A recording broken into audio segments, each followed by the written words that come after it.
What up, Willie? Good to What? see ya. Yeah, what's up, Jimmy? How are you today? Good. One day we're just gonna have to play that whole song. I get Yeah. so into it and then it just stops. Oh yeah. Yeah. Old Kenny Rowe, he does good work. I'm looking forward to more material by him. So Oh, does he still do music? yeah, he's married and he's trying to become a Canadian citizen. He's from Maryland, so he's coming back from Ontario down to Maryland, staying a little while in Maryland, going back to Ontario until his Canadian citizenship is fully realized. So he's going to be soon a Canadian citizen. Good for him. Yeah, Congratulations. That's awesome. yeah, and yeah, he be. I forgot what. I think it's Toronto. He lives in Toronto. So I don't know Okay. if you ever been to Canada. Any? When I was a baby, I don't remember it. Uh, I've been to, yeah, I was in Toronto in 2003. I got interviewed by the Canadian Broadcasting Corporation when I was there. Believe it or not. Yeah, Dang. I wish I could find that video because it really happened. So why did you get interviewed? Okay, this is going to be it's going to sound weird, but it's the true story. When Okay. I was in the Socialist Party USA, I represented the Socialist Party USA at the New Democratic Party Federal Leadership Convention. So I mean, it's a third party in Canada, but it's a large third party and kind of operates the way that the Green Party here, but obviously more successful. They're the reason why Canada is slightly better than the United States in many ways. So, Right. and they make sure that the liberals and the conservatives are held accountable, which is Mm. why we need a strong third party. So, they found out at the celebration dinner of the late Jack Layton, that there was this American socialist there. So they tracked me down, they interviewed me, and they were asking me about what brought me up here, and that I was just an anomaly up there because not only was I a socialist, but I was a socialist with a mildly southern accent. Hmm. So Very interesting. yeah, In Canada. in Canada, yep. And so that's my story about Toronto. It's a very nice city. Um, just I highly recommend Toronto to anyone. So I wish I could have seen more Toronto, but I did enjoy the time I was there for that reason too. Right, right. Okay, well that's cool. In 2003, so when I was graduating high school, you were out there in Canada getting politics done. It's pretty awesome. Exactly. I mean, I was just an observer, but I also got a chance to meet up with some of the members of parliament, and in fact, I was doing shots with the outgoing the former leader of the NTP, Alexa Madonna. I think that was her name. I think that's her name. We were doing shots and talking and everything like that. And as I said, I met probably about half of the members of Parliament in the Canadian Parliament that was at the convention. Wow, dang. That's so cool. Look Yeah, at yeah. you hanging out with big people. Yep. Attended a little anti-war rally that was out there at the convention. But this was prior to the Iraq War, and Iraq War was like the upcoming Iraq War was the theme. So Oh, wow. That's yeah, cool. I've yeah. only got to I've only been able to ever meet like a person of parliament before, and I met him before he was ever any of that. And that's the one that's newly elected in the UK, that guy from RT News. I got to With meet him once. George Galloway. Yeah, him. I got to meet Uh, him once. Now he's a yeah. member of parliament, so Again, yeah, he's interesting. I enjoy. I can with that Scottish brogue of his. I could just listen to him. Just it's go. those rolling of the R's. Yeah, it's a lot. Yeah. It's interesting. I always wonder if it's like he's doing it on purpose or if that's just how they talk. I have a friend from Scotland, a Trotskyist friend from Scotland who lives. Well, he lived in Maryland. He actually moved back to Raleigh. He and his wife decided to come back down here. And no, the accent is there. You know. Okay, so the rolling of the R's is Oh real. yeah, yes, yeah. So Okay, okay. yeah, his name is Jimmy.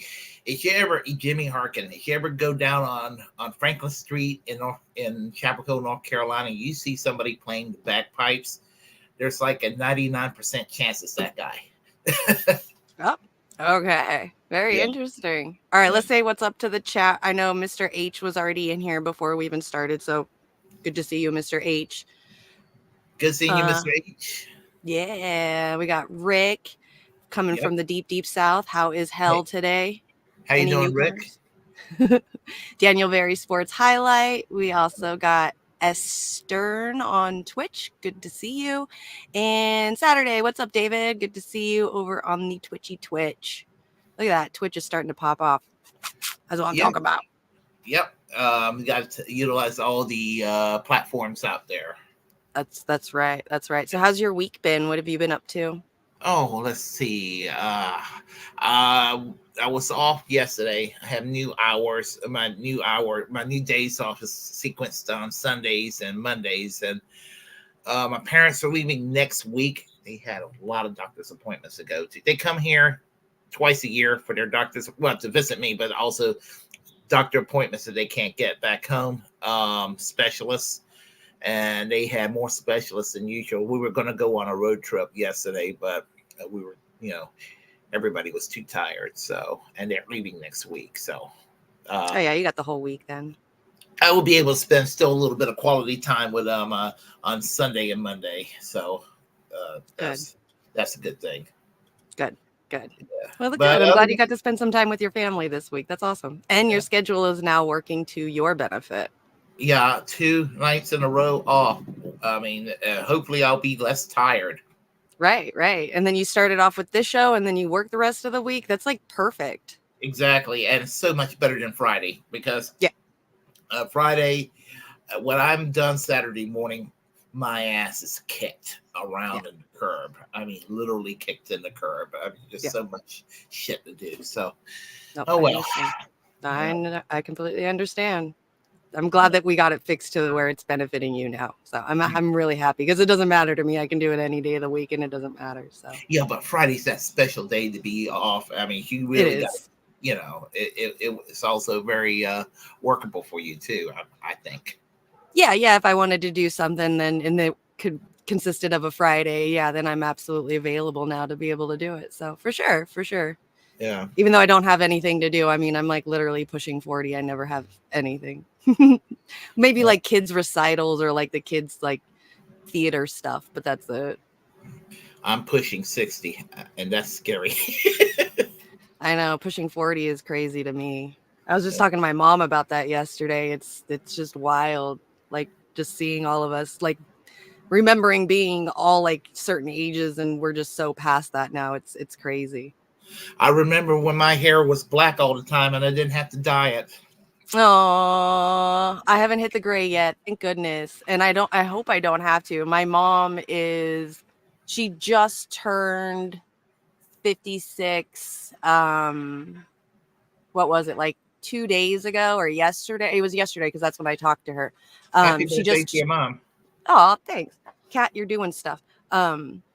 She just turned 56 yesterday and she posted up a video of her having dinner with her friends and stuff, and I just started noticing that my mom's got a couple of little gray strands on the side right here that are starting to get pretty prominent. So I'm hoping maybe like my hair will be good until my mid 50s, almost 60s, and then it won't even matter anymore. My first gray hair, I first found the first little strand of it when I was 26 years old. My first gray hair. I was like, oh, I think that's the first gray hair. And before you know it, by 32 years old, it was white. Wow, really? 32? I was 32 and my hair was white already. And I had to go and start dyeing my hair. For years, I was dyeing my hair. And I prefer the dark color, but the problem is it's very time consuming and, just. It is. Yeah, it just, it could be just one more thing added to the budget. Just you know, I've been told, oh, you look so much better with gray hair, so you look more distinguished. And I'm like, yeah, but I like my hair black. Right? When it Right? used to. You're like, I'm 32, motherfuckers. Yeah. I mean, if I could take a pill right now and make my hair turn naturally black again, I would take that pill. There you go. That's awesome. Hell yeah. I would, yeah, that would be cool. I don't have to, like I said, I don't have to worry about that. Like when I dye my hair just naturally comes out this color. So I'm good Well, the for only now. thing, the only thing I don't want to be is bald. Right. Yeah, Being and bald. Yeah. I'm doing everything I can to fight the thinning. That I take that little pill and I lather my scalp with the Rogaine. I do all that shit because I Oh, am being like that. that's so cute. Hell yeah. You should talk to my brother about that. Like my brother's in his mid-20s and he's already like thinning out up there and he just uh, refuses to do anything. He just wears hats all the time. I'm like, you're yeah, making it worse. tell them to go to the doctor. Tell them that he would like to be prescribed Propecia, but they'll probably give him a generic which is cheaper called finasteride. Tell him to do that, and also if he wants to, it's actually pretty cheap. It's not expensive. It's made to curtail or prevent prostate cancer, but the side effects is it grows hair for people who are thinning on the top. Okay. I'll definitely talk to him about that. That's interesting. Okay. It's cheap. It was cheap for me. It costs like 30-day supply costs like about $5. Oh, that's not bad at all. Yeah. So Okay. I agree though with I think it was Warren that said in the chat that your gray hair and your glasses are like a brand. So yeah. Well, I remember. I think it was you the other day said that your glasses are not real. What have you? yeah, Honestly, if my vision was perfect, I would actually like to wear. I would still insist on wearing glasses. yeah, because it's just a style, right? Yeah. Yep, I agree. That's why I wear the stupid things is because it's a style. It looks cool. I've always wanted glasses like my whole damn life, but my eyes have always been perfect, so I've never been able to. So I just, I was doing the Weezer thing before Weezer picked it up. So I mean, right. in the '80s that was considered uncool, but unless you were in certain underground subcultures, and Yep. so I like to think that hey, I started a trend. That's fucking right. You damn did. Yeah. Yep. I agree. I love fucking glasses. I love wearing them. I love the way that they look, all different kinds. Yeah, it's such a vibe. So Warren told me to take off my glasses for a second. there you go. Yeah, I know I don't look right. You look like you still. There's no difference. Yeah. Oh well. Really Okay. rubbing it in. Okay, I guess we should get on with the first story. All right, you got it. Do you want to start with yours? We can start with yours. Let's see what we got here. It's been talked about quite a bit, but let's go ahead and get due dissonance view on this. It's called "Rich Podcaster Think You Should Work Till You Die," and it's about squeaky little Ben Shapiro and his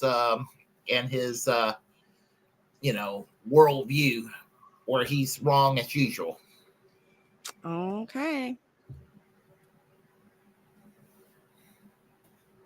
Ben Shapiro gave a monologue yesterday about the retirement age, insisting that we should raise the retirement age past its current mark of 65. Now, my theory is he's just doing this to build hype around his new rap single, Bitch, You Better Work. That's my theory. That's what I'm going with. But it is consistent with his ideology here. So let's take a look at Ben Shapiro explaining why the retirement age is way too low, ridiculously too low, insanely too low. And let's be real about this. It's insane that we haven't raised the retirement age in the United States. It's totally crazy. Joe Biden, if that were the case, Joe Biden should not be running for president. And Joe Biden is 81 years old. The retirement age in the United States, at which you start to receive Social Security. Yeah, I thought we all agreed he shouldn't be running for president. I mean, what kind of point is that? The Uh, point wait- for that's the point for Touche, keeping the retirement age where it is. Me lying. Right? That's a point for encouraging people to start taking it easy once they get to be a certain age, not trying to become the most powerful person in the world. Yeah, what segment of the population do you think you're arguing with here that Yeah. thinks Joe Biden should be running for president? Right. Well, that's the thing. Like Who are you slapping down with that? he starts to say, under this logic, Joe Biden shouldn't be running for president. But you're Ben Shapiro. Don't you think Joe Biden shouldn't be running for president? Like, are you Right. of the opinion that he's fit to be running for president? So you're kind of arguing against your point, are you not? That's an odd way to start this. I mean, I guess he thinks what he's doing is neutralizing the libs with that. Yeah. I don't know, get where you're going with that, man, because I mean, they don't watch you, about man. 80% of Americans think Biden's too old. I think even most of the libs will tell a pollster they think he's too old. I mean, they'll back him anyway, Right. but yeah, most of them still think he's too old. And you are eligible for Medicare is 65. Joe Biden has technically been eligible for Social Security and Medicare for 16 years, and he wants to continue in office until he is 86, which is 19 years. That's when he would be eligible for retirement. No one in the United States should be retiring at 65 years old. Frankly, I think retirement itself is a stupid idea unless you have some sort of health problem. Everybody that I know who is elderly, who has retired, is dead within 5 years. And if you talk to people who are elderly and they lose their purpose in life by losing their job and they stop working, things go to hell in a handbasket real quick. But I'm going to take a guess and say that you don't know too many construction workers. You don't know too many truck drivers. You don't know too many people who beat their bodies up for a living, because the fact of the matter is you can't work construction until you're 75. Okay. Most of these people can barely make it to their early 60s. A lot of these people die young. You talk about life expectancy. A lot of working class people who beat their bodies up their whole career don't make it to 81 or 86, old enough to be the president or old enough to keep their podcast going. Yeah, the people I know, they lose meaning in their life within 5 years after retiring because they die. Well, well, we were talking about this before. There's a couple things going on here. One, I've had a pretty unique life experience in this regard because I grew up blue collar, but then I went to college. I did theater, and those people who do theater are usually not from the muscle end of the family. And I got to see the difference in the death rates. There are so many people I grew up with, including my best friend, who are dead. Cancer, misadventure. People I went to college with, they're all still alive. Those people didn't have untimely deaths. However, there is research that a lot of people do die after they retire. Now, I would argue that's because we have a very sick society where a lot of these people retire and they're socially isolated. They don't have any family around them. They're just sitting there watching Murder, She Wrote. I mean, sure, that's going to kill you. But look at these blue zones in Japan, in the Mediterranean. A key component when they go and study these people is they have very strong communities. They have very strong social ties. So that's part of the reason for that. It's not, the answer to that is not make some poor bastard keep going and working at the fucking Walmart until they drop dead at the hosting station, because otherwise they're not going to get to talk to anybody. Maybe there's just something wrong with our culture, that those are the options. Be a greeter at Walmart or die slowly at home. Right. Yeah, exactly. put all of that aside, just on a fiscal level and on a logical level. When Franklin Delano Roosevelt established 65 as the retirement age, the average life expectancy in the United States was 63 years old. Today, the average life expectancy in the United States is close to 80. It's totally insane that you believe that you should be able to work from the time that you are essentially 20 to the time that you are 65, which is a 45-year period, pay in, and then you will receive Social Security benefits sufficient to support you and your family, you and your wife or whatever, for like another 20 years. This is actually just a very anti-human and anti-life argument coming from such a family values guy. The fact that the life expectancy is longer now than it was 80 years ago doesn't mean that the human body is equipped to work 15 years longer now than it was 80 years ago. Right. The increase in life expectancy means that we are able to kind of live past where we used to and kind of chill out and relax for a while before we die. That's what that increased life expectancy. The fact that we're living till 80 scientifically does not mean we're fit to lay concrete until we're 79. Like that doesn't mean anything. Well, there's and also really quick, Ben Shapiro even said it himself. I mean, you're paying in for 45 fucking years. Like, the government is dipping out of your paycheck and your income to pay for this imaginary thing that comes to you at the end of your life. And Ben Shapiro is saying that you can't even enjoy 20 years of, like less than half of what you've already been putting, the amount of time you've paid for it. You should actually only enjoy zero amount of time to it. They're pretty much basically saying that we're going to be paying into Social Security for the rest of our life and never receive it. Like, which, I mean, it pretty much already isn't a promise anyway. That's what they want. I mean, I bet you he does not want to remove the FICA from, remove Social Security from the check, but to probably pay off corporate welfare is what I bet you he wants to do to it. And essentially, here's the thing: my grandmother retired at 62. She died at the age of 95, and you know what? I think it's absolutely based that she had a pension and Social Security and Medicare coverage granted to her until she was till she parted ways with this world. And I mean, the whole idea of, I mean, 65 is too old to retire. If I had it my way, grandma died at 64. If I had my way, we would lower retirement down to 55, Yeah. and you won't get Medicare at 65. You'll get Medicare at any age. And I think the Social Security ought to be for everybody through a UBI anyway. So, if he hates what he consider maybe one kind of positive aspects of the status quo, he will have a heart attack when he finds out what I think should be done. Mm-hmm. Yeah. Yeah. Well, another thing too is a lot of people believe, like, what's wrong with this whole situation too, in what Ben Shapiro and nobody ever talks about, is the fact that there isn't this like money that's just saved somewhere in the treasury that you've been paying into, and they're like, here's how much you paid into, this is what you get. Like, money is allocated by the government every year, like through like they have like a certain amount of money that they could spend every year, and it goes to certain things, military budgets, it's all different budgets. And whatever gets allocated to the Social Security budget is how much they can divvy out to the people each year. So it doesn't matter how much you've put into it or how much you've not put into it. When you get it, it's just whatever the government is allocating for that year. And then the next year they're going to allocate a different amount of money. And then by raising it, that means they don't have to allocate any, even less money to what's already going into it. So it's all just a sham anyway. They don't have this money saved somewhere for you. It just goes and gets deleted off of the national debt. So it's all of, like, I believe, like, what it's pretty much like a scheme. It's a scam pretty much. So that's another thing that people don't even talk about either, that really drives me crazy, is like, you're not even promised this stuff in the first place once you retire. So, and you're not promised exactly the amount that you think you're going to get anyway either. So not only that, you have immigrants in this country that they're paying into a system that they're not going to get. There is that aspect. Also, you're going to have a lot of people dying off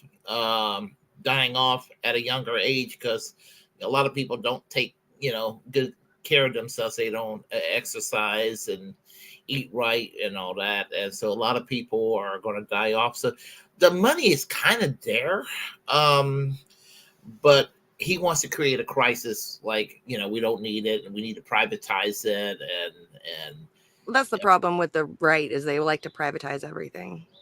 And what's ironic is they want to privatize and impose this economic social Darwinism, but they also insist on instituting 1950s cultural sensibilities, where the family can go to church on Sunday and have picnics on Saturdays and all of that. Well, the average man and woman in this country don't graduate high school and college anymore and work 30 years in a job that basically give out benefits and vacation times and pensions, or even a stable schedule.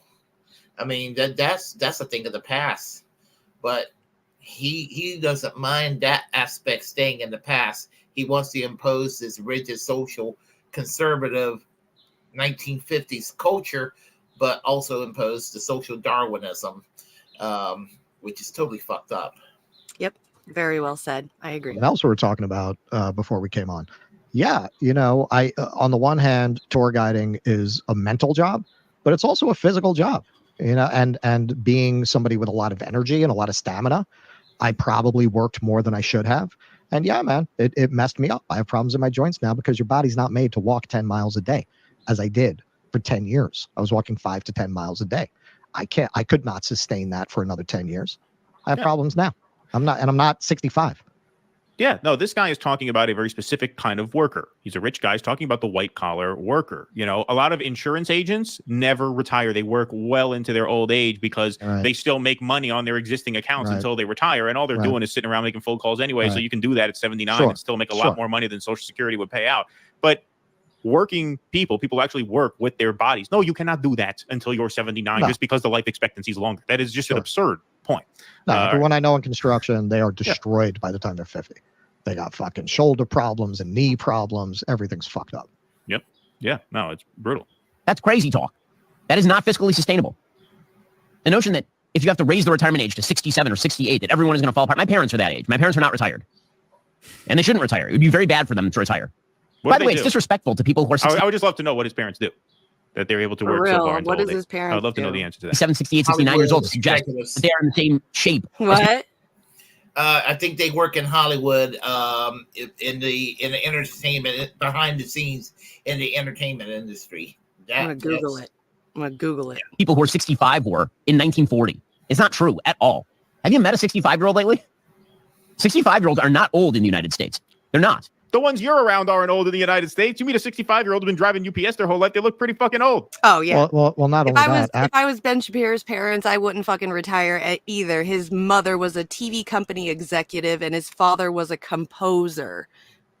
The guy instructed people to play instruments on a stage, and his mom divvied out jobs to people to do shows. Yeah, I mean, yeah, Come on. yeah. Here's the thing. I mean, I don't want to make it Republican versus Democrats, and both parties suck. But the thing about it is that you know, when they had this notion of MAGA, he's not a MAGA Republican. He's more Bush Cheney era. But the point is that they try to put this notion, oh, the Republican Party is now the working class party. They're working class people in both parties. That's a silly thing to say, but you know, to try to look like you're out for the little guy. Ben Shapiro is the furthest thing from that. Oh yeah, for sure, I agree. The only Actually, thing that's because little that's about Ben Shapiro, well, let's not. Well, I'm going to make my assumptions for what I've heard about him and his performance with his wife, and I'll just leave it at that. Testosterone is dropping. Men are not as strong as they used to be.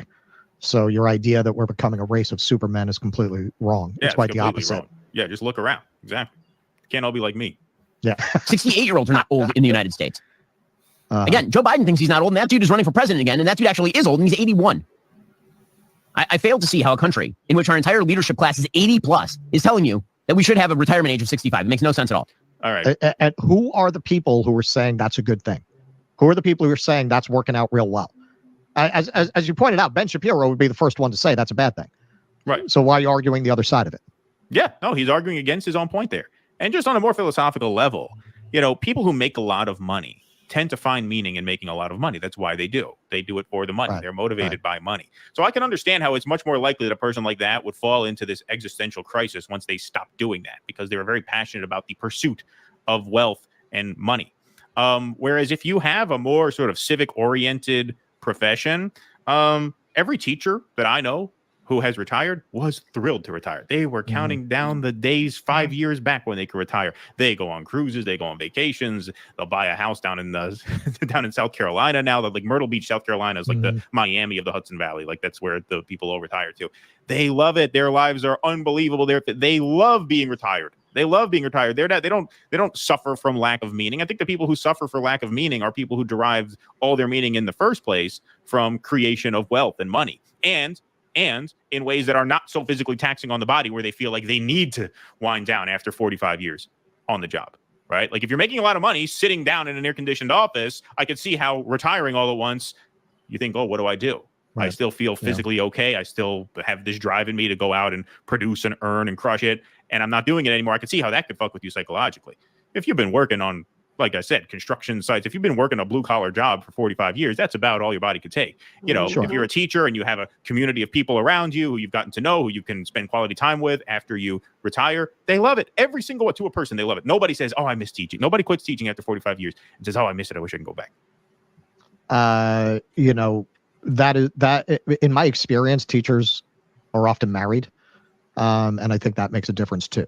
Probably. There are studies that show a lot of people die pretty quick after retirement because for too many people, that's their whole social outlet. Well, And yeah. then when they retire, but it's a separate but issue. that speaks to what you were talking about earlier. Right. They're just alienated. We have a very alienated society, and we don't have the kinds of family institutions where the elders are going to be surrounded by the next generations. The kids move to freaking Baltimore, and you're all alone. Please clap. Yeah, I mean, yeah. Yeah, my dad's a retired school teacher, and and thing about it is, and my mom retired early, extremely early too, earlier than my dad did, and thing about it is, I mean, he was definitely glad to get away from the classroom. Oh my God, it was just. You ever seen the movie The Class of 1984? No. Yeah, I highly recommend that movie. I think sometimes it's free on YouTube. Anyway, the Roddy McDowell character was a teacher, and he snapped. He held the class at gunpoint lecturing. Oh, that was a funny scene too. I mean, Yeah, I bet. But yeah, teachers don't have it easy for sure. No, they don't. And when they attack teacher unions, it makes me angry. My dad's job was saved because of the NEA. A student attacked my dad in 1982 in the bathroom, and my dad, who looks like Mr. Rogers from PBS, he underestimated my dad, and my dad body slammed this kid because he was defending himself. And they ended up trying to get my dad fired, the parents and all that. The NEA appointed my dad a lawyer, and he was able to keep his teaching job. So. Oh wow, dang. Yeah, it's tough out there, and yeah, I agree. They're when they retire, they don't regret it. I mean, what Ben Shapiro was saying is just stupid, typical Republican talking points of no Social Security and working until we die. So yeah, here's the thing. They believe that we are made to serve the economy when the economy should be made to serve all of us. Mm-hmm. We should be paid more and work less hours with the technology that we have, and that's not happening. No. And they like it that way. It can be restructured where everybody could live comfortably, work shorter hours, get paid more. And let me tell you, I'm looking forward to retiring because when I retire, I could do an hour show every day instead of maybe a couple of times a week. Yeah, there you go. I think a bill just got put in to do a 4-day work week. Yeah, Senator Bernie Sanders put in for a 32-hour work week while you keep your 40-hour pay. Yep. Which, and and even though I do criticize Bernie Sanders quite a bit, that's a reminder why he was my only voice in Washington for many years. Yeah, makes sense. Yeah, it's good to see that he's still. I'm still disappointed and upset with him, but it's good to see that he's still out there doing good stuff. Yeah, as small as it is, it's still good. Oh, it will make a difference in my life. For sure. Yeah. Yep. I might hate my job a little less. Yep. There you go. That's all that really matters, is to hate your job a little less. Exactly. So all right, so we'll get on to mine. Last week I talked about it, or it's just been all over the news. Senator Schumer said that Netanyahu was a blockage to peace, that they should do some new elections that the people of Israel probably don't want. So been really interesting. This 2 days ago, Netanyahu reacted to what Chuck Schumer said and went on to CNN himself to answer some pretty decent questions. I'm trying to look for her name and I can't find it anywhere on here. I know it's got to be somewhere. Anyway, this CNN reporter. So we will watch Netanyahu. Don't get too mad and scream at the TV, you guys. I'm just saying.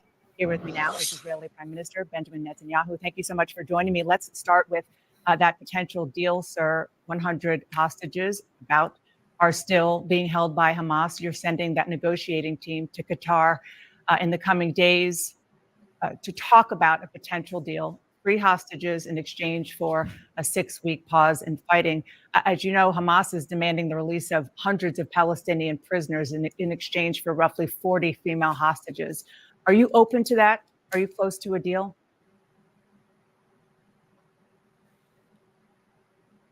Well, time will tell, but Hamas's outlandish demands, and I'm not itemizing every one of them now, makes that deal a lot more difficult. But we're going to keep on trying because we want those hostages back. We understand also that the one thing that gets Hamas to give them is to give these hostages to us is the continued military pressure that we're applying there. So we're going to continue military pressure, and we're going to continue to try to get those hostages out. And we've succeeded already in bringing half of them out. I hope we continue along that same course. Let's talk about what happened here in the U.S. this week. Senate Majority Leader Chuck Schumer gave a pivotal speech and said, "You have lost your way," and called you an obstacle to peace. Take a listen. The Netanyahu coalition no longer fits the needs of Israel after October 7th. And I believe that holding a new election, once the war starts to wind down, would give Israelis an opportunity to express their vision for the post-war future. Chuck Schumer is the highest-ranking Jewish elected official here in America, a staunch supporter of Israel. What's your response? I think what he said is totally inappropriate. It's inappropriate for to go to a sister democracy and try to replace the elected leadership there. That's something that Israeli public does on its own. We're not a banana republic.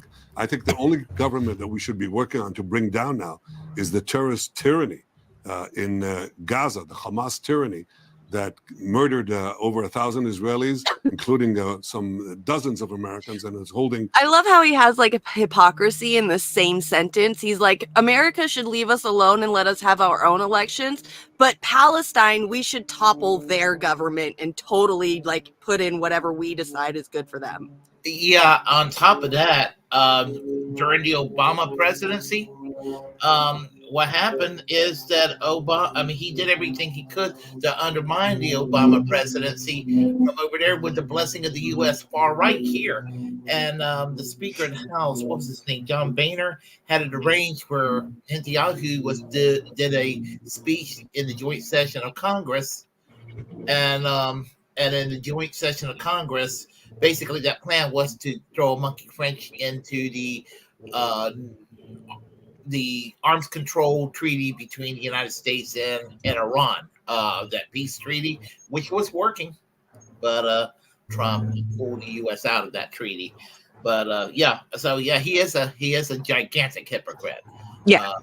It's crazy in the same sentence to me, like how he can do that. Like, you shouldn't control elections, but we got to control elections here. Yeah. I mean, and the United States actually do like to control elections in other countries, by the way, Oh, so, absolutely.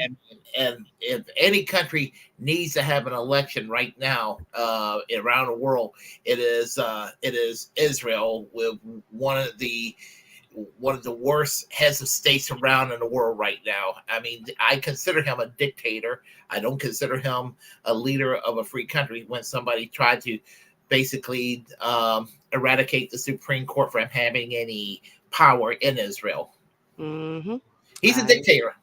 He is, definitely is. And genocidal too. Americans and Israelis hostage. That's what we should be focused on. And as far as what Senator Schumer said, the majority of Israelis support our governments. 82% of Americans support Israel instead of Hamas, but the majority of Israelis support the policies that we're leading.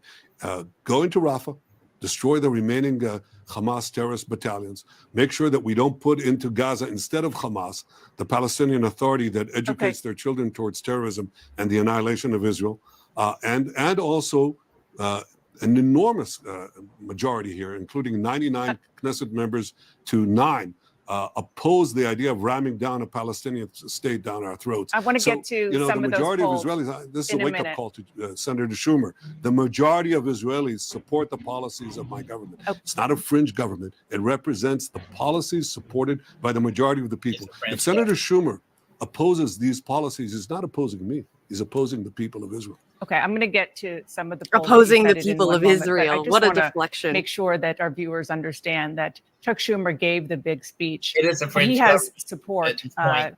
Huh? Oh, he said that it wasn't a French government. It's exactly a French government. I mean, it's the most right-wing government Israel's ever had in its 75-year history. I mean, all the bad things Israel's done over the decades, compared to what they're doing now, it's nothing compared to what they are now. I mean, Right. The secularism is gone. Any Western liberal sentiment that did exist in Israeli society is gone because of this damn government that got elected. Mhm. I mean, it's actually the worst government. George Galloway said that Netanyahu, the government so far to the right, that Netanyahu is actually a moderate in that government. That's how fucked up they are today. Mhm. Yep. No, that's what I've been hearing. It's just interesting his deflections that he does. Like, there's polls out there that say that the people of Israel are tired of Benjamin Netanyahu, just him himself, like nothing about the government or anything else, just tired of him running the country. And what he says is the people love my government and the people in my government. Didn't say anything about himself, deflected himself onto the government, and then tells her as an American that if you're going against my government, then you're going against the people of Israel. So deflecting off of him and putting the blame onto the people of Israel of why he's such a bad leader and making these horrible decisions and people don't want him in office. The deflection there is it's going to keep going, just so you guys know. It's going to get even more. I just wanted to point that part out. Jimmy, do you remember when Pope Francis spoke in the joint session of Congress about a decade ago as well? Probably not. Well, he spoke around the same time. I don't know if he spoke first or Netanyahu first, but a lot of the right wing, they were like absolutely worshiping Netanyahu, and some of these same right wingers, some of them Catholic, mind you, act like the Pope Francis is the worst person in the world, and he's a socialist scumbag, and all of this because he's a little more progressive than the previous popes. But compared to Netanyahu, I mean, they made an idol out of Netanyahu, the U.S. far right, the evangelicals, the neocons, and all of these right-wing douchebags out there, and they don't even fully realize what they're doing. These are the people that expound, Christian values and what have you. It's really just mind-boggling. It is. In many ways, from the president of the United States. President Biden is a self-described Zionist. Even he is starting to distance himself from the way you are handling the war. He called what Schumer said a good speech. He said that he shared the concern of many Americans. They aren't criticizing Israel. They're criticizing you and your right-wing coalition. Way to hammer it down on him, girl. Blame Dana, him. there's a fallacy that is being perpetrated here. And you should take polls, you'll have your own polls, and check whether the people of Israel support the policies that I'm being criticized for. That is, supporting the policies of going into Rafah, destroying a quarter of the remaining Hamas terrorist army. That's like leaving a quarter of the Nazi terrorist army in Germany and saying, no, we're not going to finish the last quarter. And we're not going into Berlin. Most Israelis overwhelmingly support the position that we have to go in. They oppose the idea of ramming down a two-state solution or a terrorist state against their will because they think that this will endanger Israel's future. They support those policies that I'm putting forward, and to present that as something that is, I'm an outlier, it doesn't represent the majority of the people of Israel, is simply a fallacy. And I'll tell you the other fallacy is, they're saying, well, most Palestinians don't support the Hamas massacre. In fact, 85% of the Palestinians do support, unfortunately, the Hamas massacre. So they've got two fallacies here, and you can readily check that. The majority of Israelis support the policies that I have on prosecuting the war, which is what I'm being criticized for. Well, So it's not just me. I It's think the people of Israel who believe that we have to have this resolute I think victory that you're to assure a future. I think and that what you're unfortunately, being criticized we have the for Palestinians is that not haven't aligned prosecuting the themselves with war. peace yet. It's the way that you're prosecuting the war. So I'm going to get to that in 1 minute, but I just want to add a little bit of sort of context to the way that the Biden administration is pushing back. Another way is that the U.S. intelligence community warned that, quote, distrust of Netanyahu's ability to rule has deepened and broadened across the public. And then back to the polls, you're talking about support for the idea of toppling Hamas. That makes perfect sense. There were other polls in Israel, 3 major Israeli television stations that said what Israelis also support are early elections. That's what I really want to focus on here is Senator Schumer not calling to sort of topple the government, but specifically says when the war winds down, will you commit to calling new elections? That's my question. Will you? Dana, 2/3, first of all, what you said is wrong. The vast majority of Israelis oppose early elections until the war doesn't end. We've just had many polls on that. Look, a lot of the polls are twisted. Channel You 12 hear that says- Freudian slip really quick? I wanted to point that out too. He said when the war doesn't end. They I don't think anybody has mentioned that Freudian slip yet. I didn't notice it till you brought it to my attention there. Yeah. Yes. When the war doesn't end. So yeah. I just want to throw that in. Channel 12 says 64% of Israelis support early elections. Polls show that's not. No, I'm afraid that they asked them the question, do you support it during the war? And they said no. But that's not what Okay? Schumer is So calling number for. one, He's they haven't calling for supported it. new If you elections go when by the the war polls- winds down. Well, we'll see when we win the war. And until we win the war, I think Israelis understand that if we were to have elections now, before the war is won, resoundingly won, we would have at least 6 months of national paralysis, which means we would lose the war. If we don't win the war, we lose the war. And that would be not only a defeat for Israel, but a defeat for America too, because our victory is your victory. We're fighting these Will you barbarians that are commit not to merely new threatening the elections survival of when Israel, the war but winds threatening down? everything that we hold dear together. Will you commit to new elections when the I war think winds that's something down? for the Israeli public to decide. But it's not something. No, it's look, that's something for the Israeli people to decide. I think it's ridiculous to talk about it. It's like after 9/11, after 9/11, you're in the midst of fighting the war against Al Qaeda, and an Israeli would say, you know what we need now is either new elections in the U.S. or if your system doesn't allow, then President Bush should resign and we should have an alternative leader. We should have done that. Let's talk about why. A sister democracy to an ally. You don't talk about that. What you do talk about is how do we help you defeat what President Biden called sheer evil. You don't just stop after you destroyed 80% of sheer evil. You destroy 100% of sheer evil. So yeah, you gotta love Joining that. me now is Fareed's. That sheer evil right there at the end. Some more name calling. Earlier, he had said, if we win the war, our win is your win to her as an American. So I wanted to point that out too, a little bit more deflecting, if we lose, then you lose, if it's America, it's your war too, kind of thing, more deflection of him. But yeah, crazy. He said after 9/11, the U.S. having elections. U.S. had elections in 2002 and 2004 and 2006 during this, all these years of this war on terror and all that. So he don't know what the hell he's talking about. Right. Well, I mean, we should have gotten, after we found out that there was no weapons of mass destruction and stuff, we should have impeached Bush.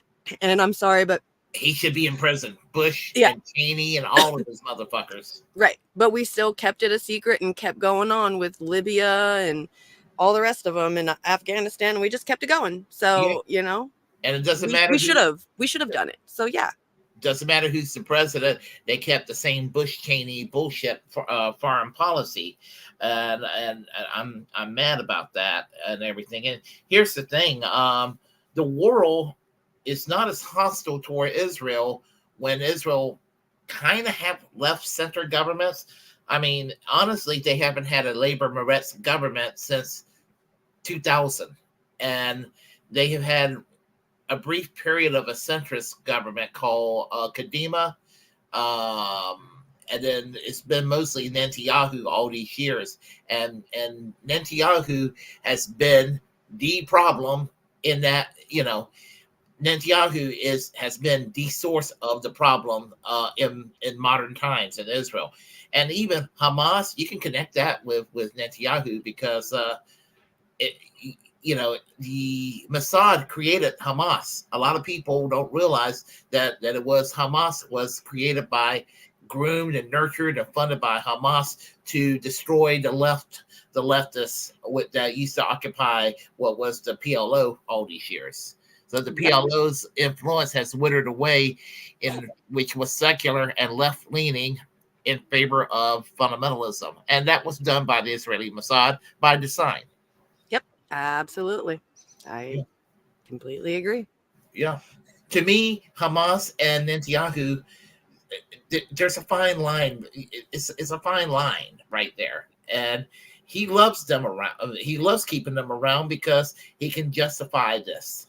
Yep, exactly. And that's the whole point too. I mean, I'm pretty sure it's to justify even, you know, for America to keep, you know, weapons and stuff there in Israel for the entire Middle East. So, you know, I wish that we just stop funding them, you know, or at least tell them, you want the money coming to y'all. You're going to have to stop this slaughter that you're doing, and you're going to have to negotiate. You're going to have to do a negotiation with Palestinians, with, at a very minimum, a Palestinian state. If I had it my way, there would be a successor to both the Palestinian and the Israeli state, like a new state that's secular, that accommodates all people.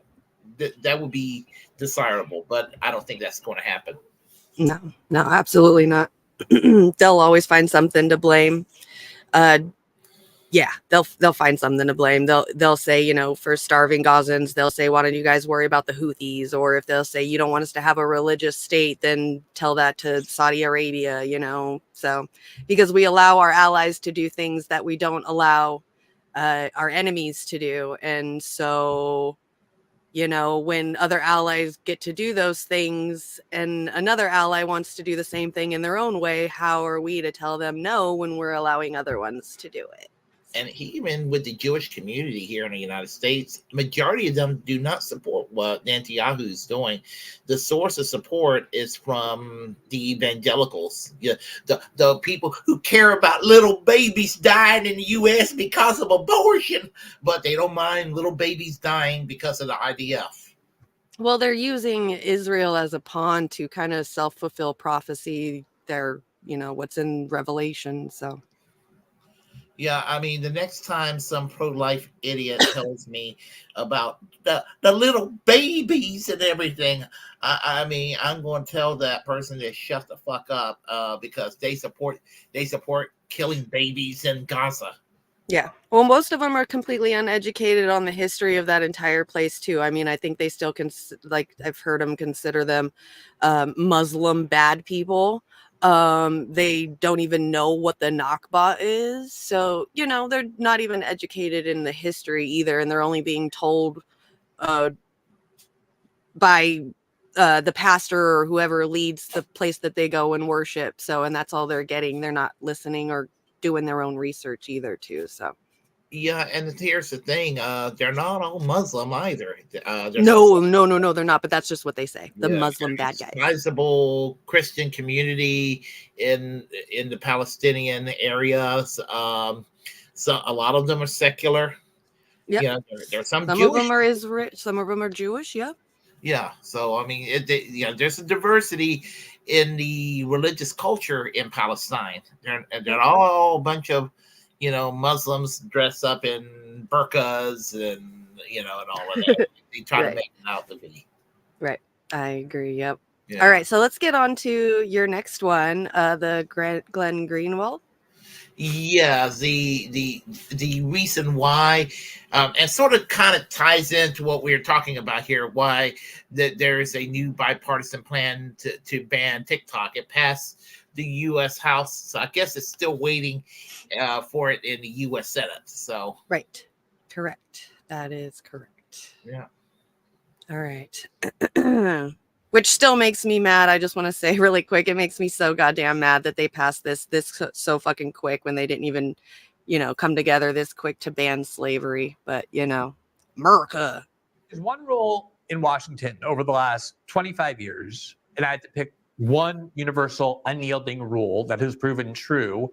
It is that when the establishment wings of both parties unite in overwhelming numbers in the name of national security, that has as its primary purpose seizing greater power for itself in the name of protecting Americans from whatever foreign threat or domestic threat they claim is immediately the scariest, very bad things always end up taking place. And I would suggest that the level of skepticism that we as American citizens ought to have should be at its highest exactly when both parties are telling us that there is some foreign or domestic threat that is so scary and so dangerous and so grave that the only way to stop it is to hand over more power to the federal government and to the executive branch agencies in the U.S. security state in order to stop it.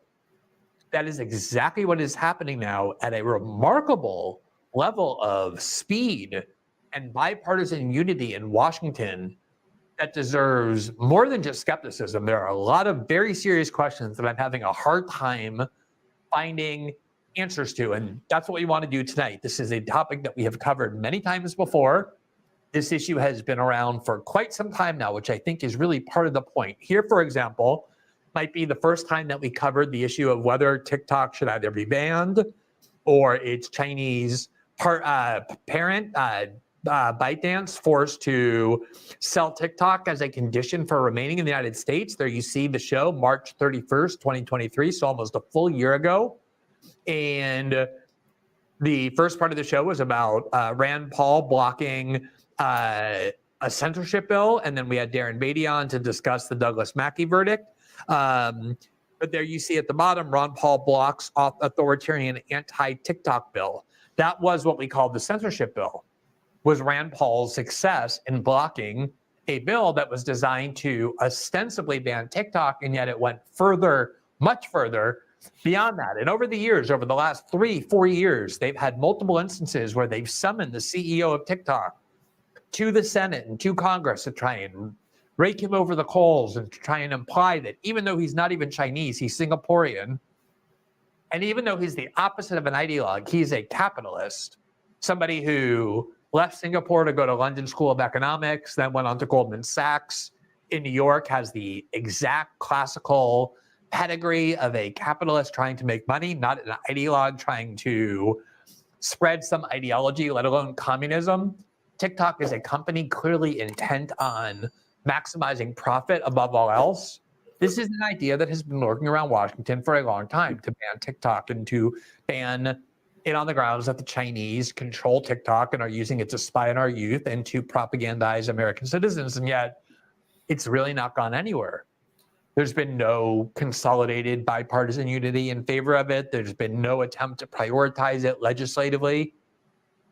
All of that has changed radically, dramatically in the last several weeks in a way that is extremely rare in Washington, to watch the two parties come together in a virtually unanimous way and decide that not only is a legislative measure of this significance urgently necessary, but it has to happen immediately. They're using legislative maneuvers they almost never use to catapult them to the top of the agenda.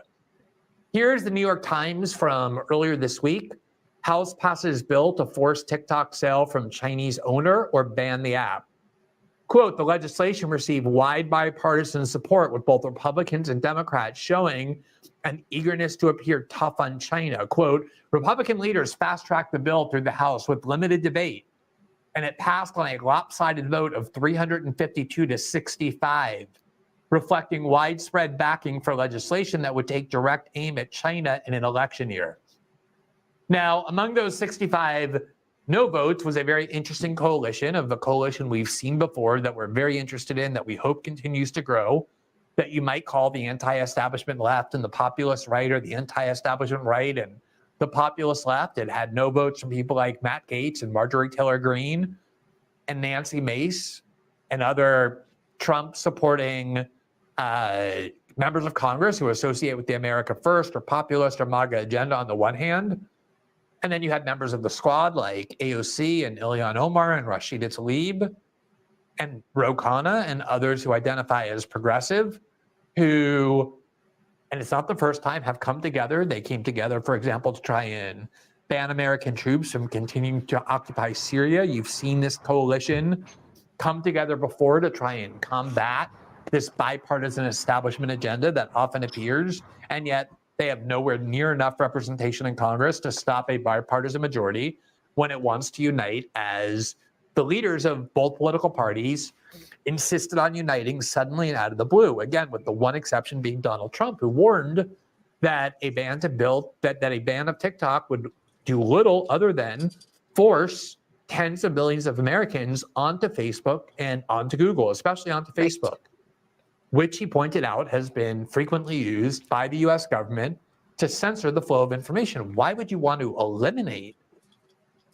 one of the social media apps, especially the one that the American government has the greatest difficulty in controlling, and consolidate even more power in the hands of the US security state to determine what platforms Americans can use, and therefore the types of information to which they can and cannot be exposed? Now, this question, let's just leave aside for a minute your views on the merits of the bill. I know a lot of you believe that TikTok is a company, an app that is controlled by the Chinese government, that Americans don't go there and express their own views. They're somehow mind controlled by the Chinese Communist Party, that the Chinese Communist Party manipulates Americans into believing things that China wants them to believe, that there's all kinds of spying going on TikTok, even though I've never heard an answer to what kinds of data the Chinese can get from TikTok about Americans that they can't just buy on the open market, that's collected and sold by Google and Facebook, Right. and other big tech giants that collect and curate all sorts of private data about Americans, then sell it to advertisers and sell it on the open market, sell it even to the US security state. But let's leave aside for a second the issue of whether this is a good or bad bill, whether it's a good idea to try and expel China from being in the United States via TikTok. And we have covered at length all of these issues about whether TikTok really is controlled by the Chinese Communist Party, whether there's any evidence it's being used to propagandize Americans. Let's leave all of that to the side. I want to focus on this question. Why is it that a bill that has been around Washington for 4 years and that has made almost no progress in being turned into law, and there's a lot of reasons for that. TikTok is a very powerful company. They have a lot of lobbyists that work for them. American politicians are afraid of banning TikTok because of how many tens of millions of people, including young people, use it, and the rage that would ensue if it actually got banned. Why suddenly in the last 4 weeks is there this explosion of bipartisan unity and willingness to take the leap, to hold hands, Nancy Pelosi and Marco Rubio, Chuck Schumer and Tom Cotton, Joe Biden and Mitch McConnell? Pretty much the whole gang of Washington are all ready now to join together and to do this. Why? Why did that suddenly happen in the last, say, 3 months? Now, I could give you an answer. My own views, my own speculation, my own informed understanding of what I think caused that, but I'm going to refrain from doing that because there are mainstream outlets that have done a lot of reporting, including ones that people generally find more trustworthy than others, that provide the answer to this question. There are media outlets asking this question. Why is it that suddenly this bill has taken on so much force? You have to admit the timing is One of sus. the outlets that asked this question, So, the answer is the Wall Street Journal, in a news article earlier this week entitled, quote, "How TikTok was blindsided by a US bill that could ban it." Executives of the app thought they had fended off these attacks. Behind the scenes, lawmakers and Biden officials were working to force its ban or sale. Why is that? Here's the Wall Street Journal's explanation. Quote, Jacob Hellberg, a member of a congressional research and advisory panel called the U.S.-China Economic and Security Review Commission, has been working on building a bipartisan bi-coastal alliance of China hawks, united in part by their desire to ban TikTok. It was slow going until October 7th. Bum, bum, bum. Yep. So this was a Bingo. bill that was having a great deal of difficulty until October 7th. Mm-hmm. October 7th, of course, was the day that Hamas attacked Israel, setting off this horrific war that's still ongoing into its 6th month of Israel destroying Gaza. Why would October 7th, a conflict between Hamas and Israel, what would that have to do with suddenly taking a bill ostensibly about China and that was slow going and then suddenly accelerating it? Here's the Wall Street Journal. Quote, the attack that day in Israel by Hamas and the ensuing conflict in Gaza became a turning point in the push against TikTok. So that's the answer so far from the Wall Street Journal. What changed in the last few months was October 7th, the Hamas attack on Israel, the ensuing Israeli attack on Gaza. The article goes on. People who historically hadn't taken a position on TikTok became concerned with how Israel was portrayed in the videos and what they saw as an increase in anti-Semitic content posted to the app. I have to stop here again because I just want to make sure this point gets across. And the Wall Street Journal is by far not the only credible outlet reporting this. People who historically had not really cared about TikTok before, that's why it wasn't making any progress in Washington, suddenly became concerned with how Israel was portrayed on TikTok. That is why it picked up so much steam in Washington. Because a lot of Democrats, a lot of Republicans who did not think that banning TikTok was a priority, suddenly realized that there was one platform that was allowing a lot of criticism of this foreign country called Israel. And when they saw that, they said, wait a minute, TikTok actually does seem to be a problem to the United States, not because of China or anything having to do with the Chinese Communist Party, but because it seems like there's a lot of criticism of Israel taking place on TikTok. And that is what we can't allow. Now, again, this is not my saying this. This is reporting from the Wall Street Journal about why suddenly this bill has made its way through Congress. Anthony Goldblum, a San Francisco-based data scientist and tech executive, started analyzing data that TikTok published in its dashboard and buyers showing the number of times users watch video with certain hashtags. He found far more views for videos with pro-Palestinian hashtags than those with pro-Israel hashtags. Now, what is the crime that TikTok was found to have committed in the last several months that suddenly caused the bipartisan obsession with punishing it and even banning it?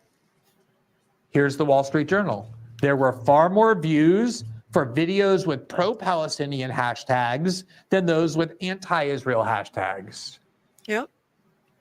Remember when Nikki Haley said in what seemed like such a laughably preposterous assertion that for every 18 minutes or whatever it was that you spend on TikTok, you become 32% more anti-Semitic? She was responding to studies like these. Oh my God. That show that a lot of people who use TikTok, more people who use TikTok were pro-Palestinian than pro-Israel. Now, the last time I checked the American Constitution and the current Supreme Court interpretation of it, as an American citizen, you are actually allowed to be more pro-Palestinian than pro-Israel if you want to be. One of your rights as an American citizen is to take sides in a particular foreign conflict or to not take sides at all. And people on TikTok were taking sides, and they were taking the side of Palestine more than they were taking the side of Israel. Now, that is not a surprise. And the reason it's not a surprise is because polling data has shown for a long time that young Americans, including young American Jews, are becoming increasingly critical of Israel and its treatment of the Palestinians. You don't have to like that, but that is the reality. And since TikTok is a social media platform where more young people go to express their political beliefs and find political community, it stands to reason that TikTok, as a place where more young people are, would have more pro-Palestinian content than pro-Israel content. Whereas social media outlets that tend to cater to older people like Facebook, probably you would expect to find the reverse. Now, as somebody who believes that the Israelis are more at fault than the Palestinians, and have made my views very clear on that, it would never occur to me in a million years to look at Facebook and see that there's far more pro-Israel content on Facebook than pro-Palestinian conflict, and think to myself, well, we need to do something about that. We need to ban Facebook. We need to change its ownership. Because there are views allowed on Facebook to proliferate that I find highly disagreeable. And yet the people in Congress looked at a social media platform called TikTok that for years they were fine with having exist, and saw that there were too many criticisms of Israel being permitted to proliferate on the platform. Well, not And it only is that too, but then like a lot of videos that were on TikTok were proving the IDF falsehoods. The statements they were making were false. They would come out with a statement, and then you go on TikTok and see the video of the Palestinians, of their own TikToks, of what happened there. It was like proof. And the kind of impact too, like they tried to suppress any kind of Palestinian videos on TikTok and any kind of support to Palestine. And what did people do? What did the kids do on TikTok? They freaking turned it into calling them watermelons because red, green, and white, I guess, is the color of Palestine's flag or something like that. So they used a secret code word to be able to talk about the Palestinians, and even it became like a huge thing about watermelon, and like to the point where people made an entire creative Fortnite map where you can just sit there and do games, and the longer time that you're in that Fortnite map, it actually goes towards donating towards like Palestinian Youth Fund or something like that. Like these kids were making a difference, just even how small it was. And I think that's another thing that they're afraid of. I agree with him. I don't really think that has to do with China at all, because if we're going to ban TikTok, then we might as well ban everything that comes out of every fucking grocery store or every goddamn store in our goddamn country, because everything is made from China, especially our cell phones. Like, you want to worry about national security, but you're willing to sell me a Samsung S24 Plus? Come on. Yeah, I totally agree. I mean, they're totally fine when with the manufacturing sector leaving the United States, where there's exploitation of labor in other countries and Americans being cheated out of a living wage job. That's fine, but free speech, whenever it comes to the Palestinian cause, is considered unacceptable, a third rail of sorts. And and here's the thing, I'm with Glenn Greenwald on this. Pro-Palestinian voices have a right to express their point of view, and some of the pro-Israel voices on TikTok, which is pretty damn obnoxious, just taking delight in the suffering of people in Gaza.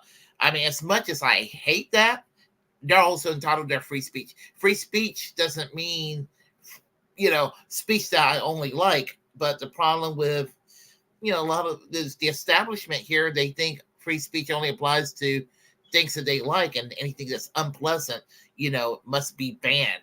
Uncomfortable truths of sorts. Mm-hmm. Yeah, I mean, and so, yep. It's crazy, and when people talk about censorship in the United States, which is a problem, just watch out who's the one talking about censorship, because these anti-boycott laws in the United States and half of the states, you could theoretically be put in prison for 20 years and be charged $250,000 for advocating a boycott of Israel products. Right. Yep. Absolutely. You can go to jail for that, but talk bad about him on a social media app, and they're going to ban that too. Yeah. The pro-Israel, pro-Zionist stuff that we have is absolutely frustrating. Did you want to continue with this? Well, I will. I mean, I think he's pretty much got his point across about what this proposed ban is all about. So, and we're a little bit thin on time, so we'll go with another story. All right, you got it. Let me remove this so I can paste this and figure out where the hell I'm at. Okay, that's right. So I know we've talked about it already, about all the stuff that's been going on with the Boeing company and the corrupt stuff, the subpar parts and things that aren't working with the company itself. So this weekend, the guy that we were talking about that's been whistleblowing, that was in the middle of a court case and all this stuff, was found shot in his car, and some new stuff has been starting to kind of trickle out, and this was kind of the one I wanted to share the most because it's the one that I've been waiting to hear, because I don't believe that he offed himself. And so here, one of his friends has come forward and has said that, I am not suicidal. So if something happens to me, it wasn't me. So I would definitely am excited to hear about this part, because then it kind of solidifies, that he didn't kill himself. New developments regarding the death of former Boeing employee John Barnett, who raised concerns about the company's safety and production standards. He was found dead on the 9th of March before he could provide his final deposition in an ongoing lawsuit against Boeing. Now, get this. According to a family friend, the whistleblower allegedly told her, quote, "If anything happens, it's not suicide." So a number of issues being reported, obviously, raising a lot of concerns, including not just about the planes, but the circumstances of this former employee's death under, suspicious circumstances. Has been ruled a suicide, according to Newsweek, found with a silver handgun and a white piece of paper resembling a note. The police department is still making inquiries, and given that he had previously said, if I'm found to have committed suicide, don't believe that. I absolutely understand why people are going to want to take a very close look at this. Yeah. Also, he has been a whistleblower for years now, but because of the reporting around all of these incidences with these Boeing 737 jets, his testimony has been getting more scrutiny. Now, remember, the testimony he was giving was about retaliation for previous testimony that he had given about the manufacturing issues with these kinds of planes. Recall, there's an expert that we've had on this show, I've had on my own show as well, William McGee, an aviation expert, who pointed out that while at one time the saying was, if it ain't Boeing, I ain't going, because of a shift in policy at the company where there have been more investments in stock buybacks and kind of corporate enrichment, instead of investing in the kind of safety and the support of employees, there have been a growing number of these incidents that have emerged. And something that the deceased Barnett said in a New York Times interview back in 2019 was that he hasn't seen a plane out of Charleston yet that I'd put my name on saying it's safe and airworthy. He believed that he was being retaliated because of making those kind of comments. And also because he apparently was one of the best witnesses that lawyers had ever seen. This is a write-up from Yahoo Finance about the testimony that he was given just before he died. He said, John testified for 4 hours in questioning by my co-counsel, Brian. This is from a fellow named Turkowitz. This was following 7 hours of cross-examination by Boeing lawyers on Thursday. He was really happy to be telling his side of the story, excited to be fielding our questions, doing a great job. It was explosive stuff. As I'm sitting there, I'm thinking, this is the best witness I've ever seen. At one point, says Turkowitz, the Boeing lawyer protested that Barnett was reciting the details of incidents from a decade ago and specific dates without looking at documents. As Turkowitz recalls the exchange, Barnett fired back, I know these documents inside out. I've had to live it. Now, I do think that the compelling nature of this particular witness, the timing of his death is what's leading there to be so much inquiry and interest around how it is that this person, who at least one friend has averred did not have any suicidal ideation, was frankly happy about his concerns getting a lot of airing because of the national interest in these Boeing flights, taking his own life. For sure.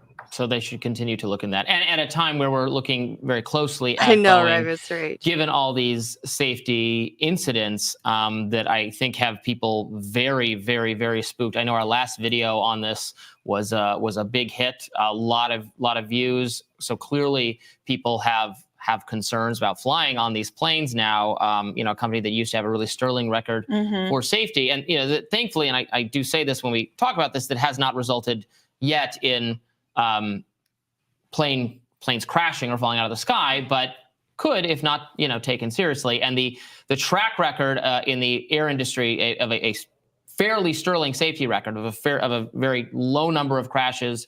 I think no crashes, at least in America in the last 10 years, and very, very few deaths, is a good one that we should want to continue, not allow to lapse because of lack of safety standards. Yeah, I think we should definitely get Bill McGee.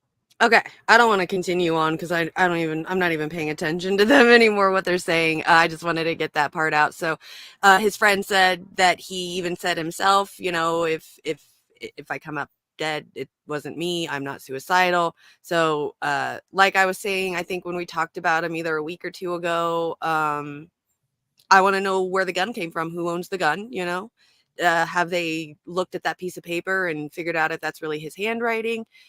We really need to figure that out, because if this was an assassination by somebody in Boeing, then they've got some explaining to do for sure. That is where I'm inclined to believe the situation to be, because Right. you got a company that's not just producing for airlines, but you also got a company that's dealing with the defense industries and that sort of thing, and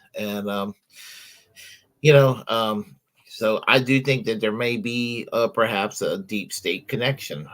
Some people call it a Tuesday. They call it a what? A Tuesday. Basically, it's business as usual. If somebody's out there making trouble, whistleblowing, they'll deal with you in by any measure, whatever it takes with some of these people. So yeah, that's kind of where I am about this whole thing. Yep. Right, Mr. H. Business as usual. All right, so we'll get on to yours.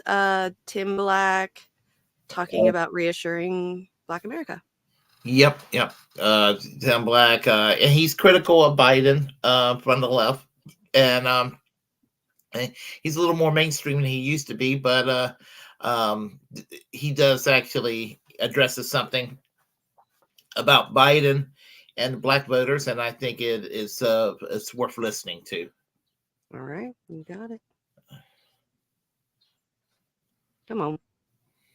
I don't know why it does this to me. There we go. Here we go, Black America. This is simultaneously kind of disgusting. It's insulting as hell, but I can't put my finger on it. On one hand, Joe Biden's been saying this.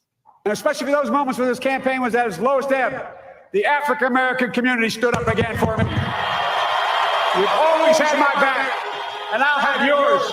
And then just the other night when he was in an interview on MSNBC, he said this. You promised Black America that you'd have our back.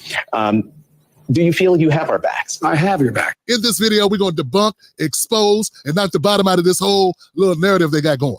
If you're going to be able to take this information, share it with your friends who may be lost in the sauce. My name is Tim Black. This is Calling It Out. About Black folks. Black America that you'd have our back. Do you feel you have our backs? I have your back, and as much as any president has in American history since Lyndon Johnson.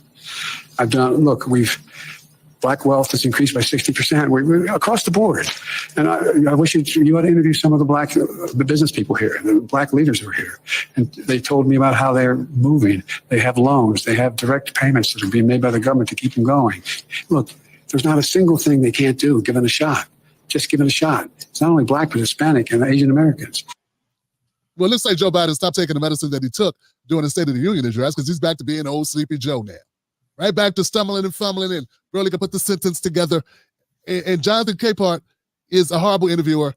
This interview that Jonathan Capehart gave is not even a softball interview. Softball would be too hardball. This is a cotton ball interview. Gave by a man that's obviously still picking cotton. And that's Jonathan Capehart. Jonathan Capehart is one of the worst, whatever you want to call these people that are on cable news. Every time I hear him, I wonder, how did he get the job? How did he get the job?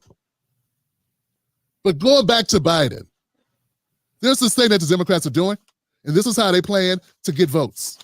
They plan to have Joe Biden and the rest of the Democratic Party mouthpieces that talk to black people, the black whisperers, to keep regurgitating nonsense, phony ideas, cookbooks, BS numbers, and selling it like, hey, you just don't get it, man. You're doing great, black people. Oh, man, you're doing so amazing. It's amazing. Wow, tremendous. You guys are killing it. Meanwhile, you're literally dying. You're literally being evicted. You're literally being foreclosed on.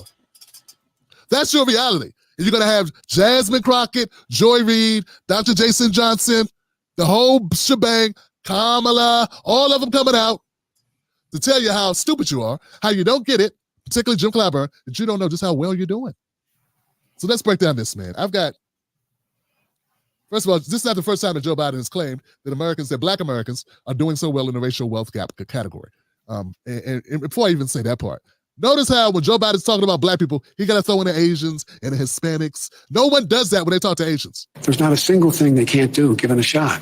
Just given a shot. It's not only black, but Hispanic and Asian Americans. If Jonathan Capehart was Asian and he said, what are you doing for the Asian people? Do you have our backs? Joe Biden wouldn't start talking about black people. He wouldn't throw in there, well, the blacks are doing good too. No, that ain't what we ask you. That's not what we're talking about. It is really condescending. When he talks to women, he don't bring up men. He doesn't say, oh, yeah, the women want to know about what you're going to do about Roe versus Wade. He doesn't end it with going, yeah, and guys are doing pretty well too.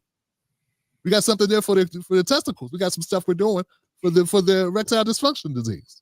Why doesn't Joe Biden do that when he talks to women? Because that would be disrespectful. So just a little something for all my progressive white friends, all my conservative white friends, all my white friends on the globe, guys. A lot of you watch the show. When you're talking about black people stuff, it's okay to keep talking about black people stuff. Don't throw in Native Americans. Don't throw in Asians. Don't throw in Hispanics. Don't throw in the LGBTQ community. Just keep it there. That's a sign of respect. It means I see you. I recognize you're important enough for me to talk about what's going on with you and your people. So first, let's start with the racial wealth gap because that's where Joe Biden starts, okay?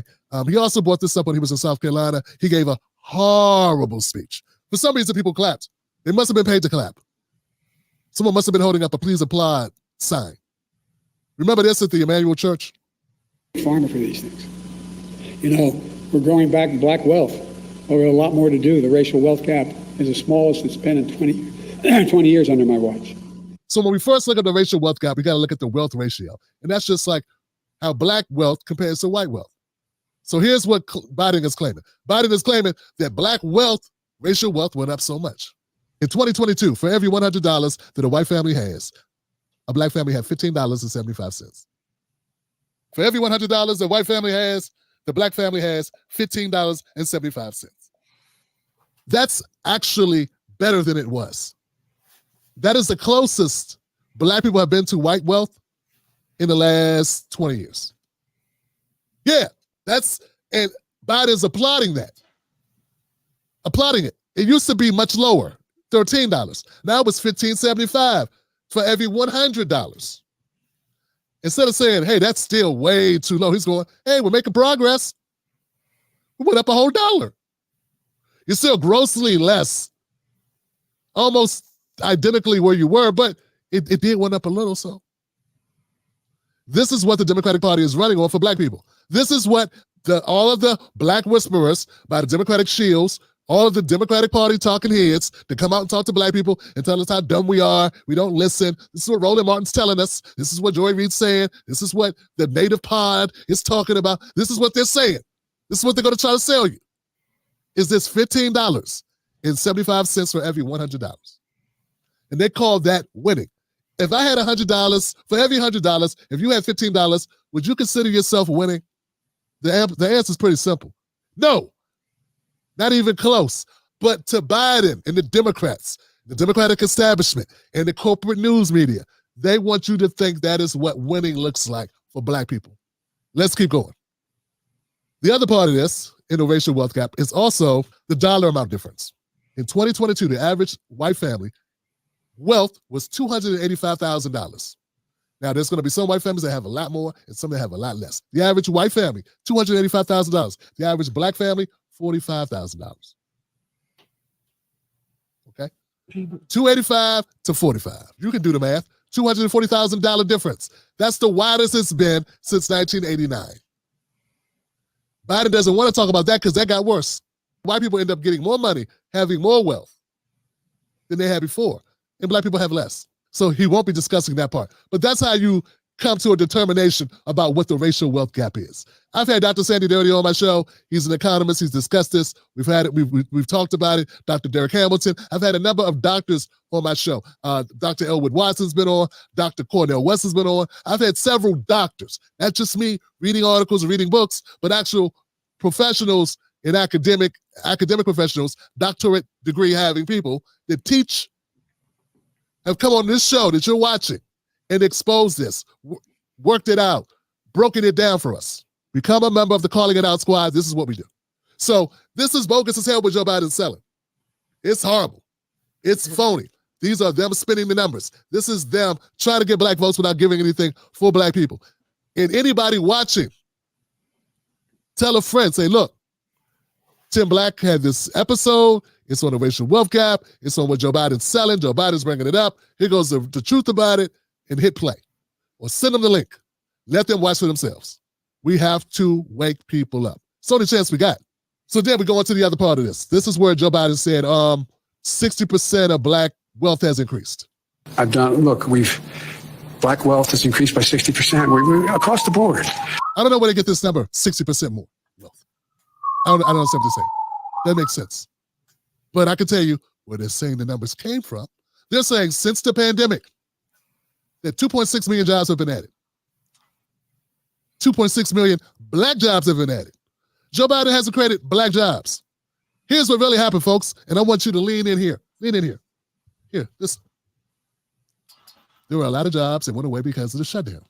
When those jobs closed down, people lost their jobs because you couldn't go to a job when it was closed. Right. After the pandemic opened back up, people went back to work.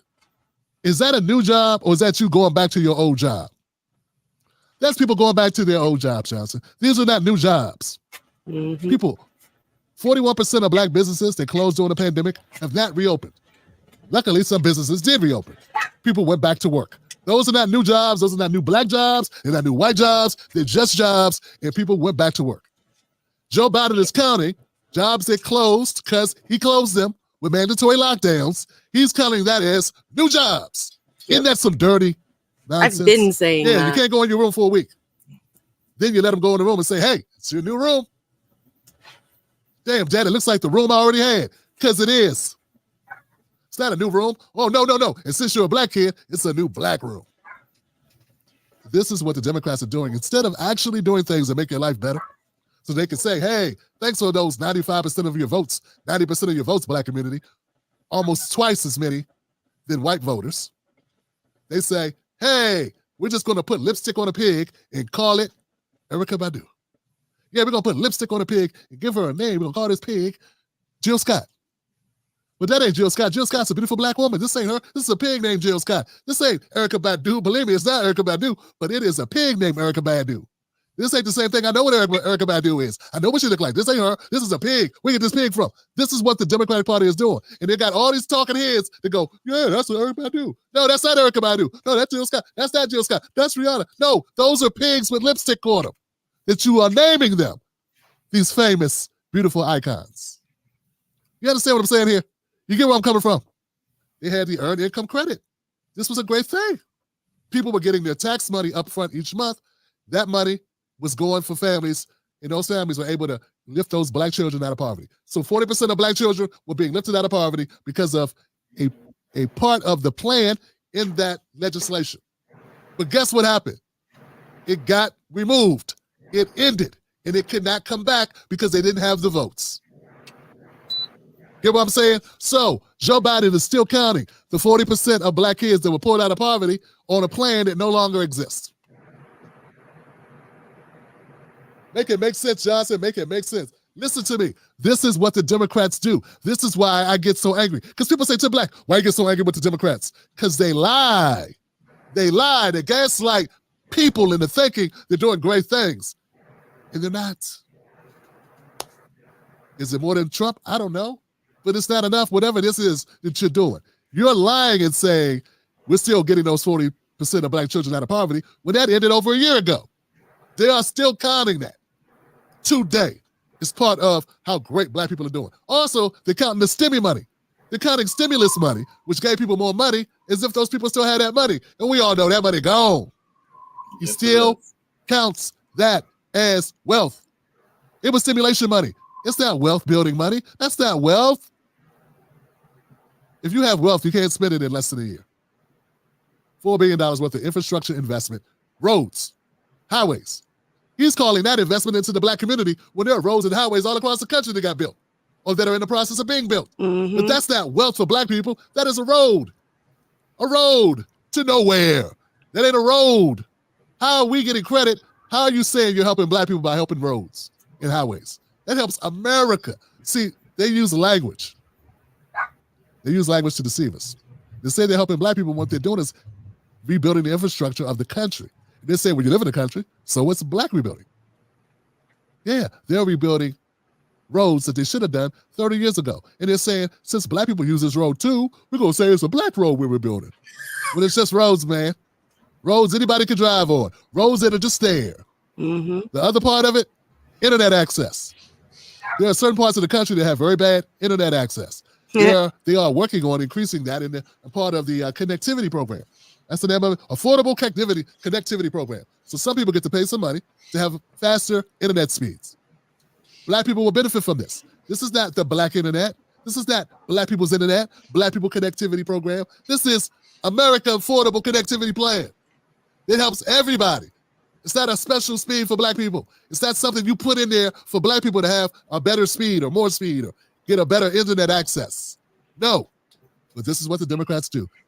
Once again, folks, they use language to deceive us and try to make believe that black people are getting something special. Ain't nothing special happening. We're at the bottom of the barrel. The country is moving on without us. The funds are flowing to Ukraine. They're flowing to the migrants. They're flowing to other issues, bombs. They're flowing to Israel. They're not flowing to the black community. And Joe Biden says, I got your back. If this is what having our back looks like, I don't want it because it's not enough. It's not helping enough. Folks, it's time to stand up. It's time we all stand up. I know there are people saying, hey, don't care about this stuff. It don't make no difference. It don't, never mind. Well, you know what? Let them say that. Listen, we have to be smarter than that. We have to see that Joe Biden is selling us some snake oil. He's lying to us. Every question that we ask the Democrats should not be responded with, but what about Trump? I'm talking about you. I'm talking about the Democratic Party. Black Americans don't vote Republican. We vote Democrat. So that's who we're showing up to ask questions of. I'm asking the Democratic Party, where's our supper? Where's our infrastructure? Where's our connectivity? Where are our jobs? Where are our business opportunities? Where is our business investment for Black Americans? We built this country for free, and we only have $15 for every $100 a black family got. A white family has. Think about that. If a white family has $10,000, we barely have over 1,000. Johnson, do the math. The math ain't mathing. The math ain't mathing. Yeah. Well, any thoughts about this? Huh? Any thoughts? Yeah, no, I agree with him. I definitely, I mean, the empty promises and all of that stuff, like it also can be in class issues and things like that. But yeah, I agree with him. I also think that it sucks that they still only make 15 cents or $15 to every $100 that white people make, you know. Also with the pay gap in sexes as well is still really horrible. You know, it's all all problems all across the board, and every candidate is going to lie somehow to get elected, and then when they're elected, overtout the trickle down, sluggish progression that they actually do get done. So this is normal stuff for them. I've been, like when Tim Black said that the government is adding like a bunch of new jobs to America, I've been saying it for so long that we're not adding new jobs. If we were at like 75% full jobs for everybody in America before the pandemic, and we dropped down to, let's say, 25%, we're not going to say that first 15% that you're getting in 2023, 2024 is new jobs, because you haven't even made it back to the equilibrium part of what you had before all of this. So I've been saying that for a really long time too. So I agree with him. Well, I do think that it's a class war across the board. Right. It's partly racist and partly not racist, but I mean, right. It's definitely a classist thing. There's definitely a lot of that, but we also have to respect the Black community and their suffering as well.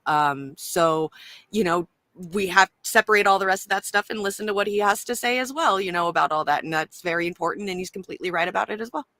Yeah, I used to be like totally indifferent, not opposed, but indifferent to reparations. But I mean, he did convince me that reparations is a good idea because, I mean, and it comes down to class ultimately, because if you can fix the financial problems and the constant rigging against Black America, I mean, the right wing wants to paint it at, oh, well, we're now a racially colorblind society. Some right wingers will say that, and we're not. I mean, we're not. And I don't necessarily even harp on identity politics like that, but these are concerns that they're definitely needing to be addressed. And he once said that we don't have universal health care because of racism.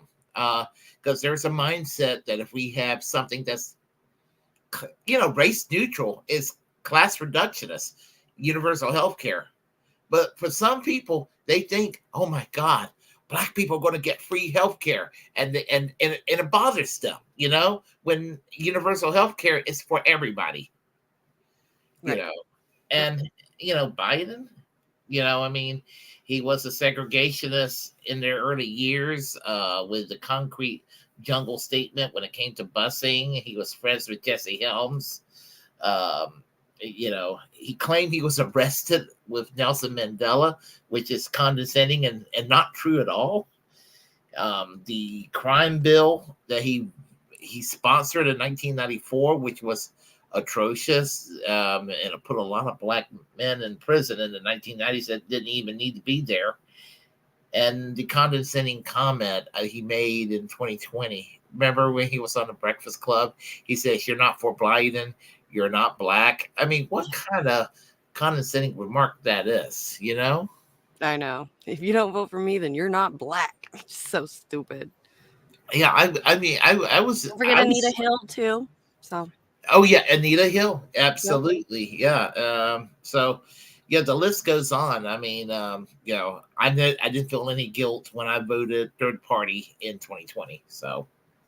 Yep, I agree. I mean, even Kamala Harris was asked about it because during her campaign running against Biden, she was talking about how he was against busing, and she was one of those girls, and he was against busing. And then when she became his VP pick, she changed her complete mind. So there's even proof that he was, against busing. So don't sit here and say that, of course, there's a smidgen of racism in him.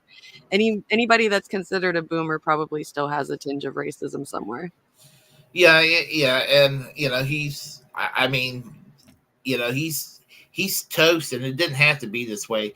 There were some things he could have done that would have actually made a tremendous difference. But I think that on principle he's going to lose because he's beholden to the establishment.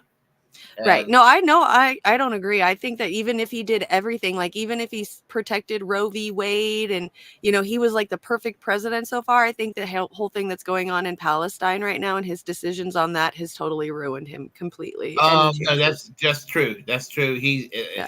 That's his Vietnam in many ways, because Lyndon Johnson did a lot. Now, Lyndon Johnson, compared to Joe Biden, he actually done remarkable things during his presidency on the domestic level. He was still a war criminal from Vietnam, but I mean, he did a lot for African Americans. He did a lot to attack poverty across the board. And one of the few people who said, well, no, the Great Society was actually kind of successful. Vietnam was the thing that ruined it for LBJ. Yep. Yeah. The only thing Great Society didn't do, it didn't go far enough. That's the domestic economic program called Great Society just didn't go far enough. Right. Well, speaking of our upcoming president, our fine fellowed Bernie Sanders VP pick went on, Tulsi Gabbard went on to a show called Triggered, which I guess is Donald Trump Jr.'s podcast on Rumble. I had no idea. How did I? She went on to his show and got a little bit of an interview, and they clipped out a minute of it asking whether or not she would want to be Trump's VP pick. So let's hear what she's got to say about that.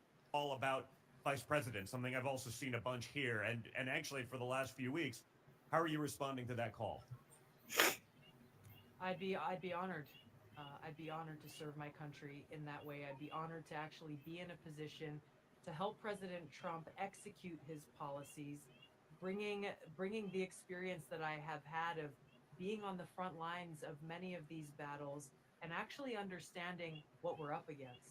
And so whether you're talking about securing the border, reducing inflation, improving our economy, stopping these Democrats and establishment Republicans, stopping these warmongers from continuing to push us closer and closer to war, not just in one country, but in multiple regions across the world.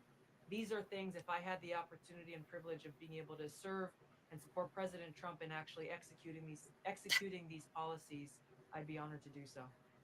What's your prediction for 2024 right now? I'm encouraged to see the polls showing that President Trump is leading President Biden in many of these key states, but I think it is critical. It is critical that no one.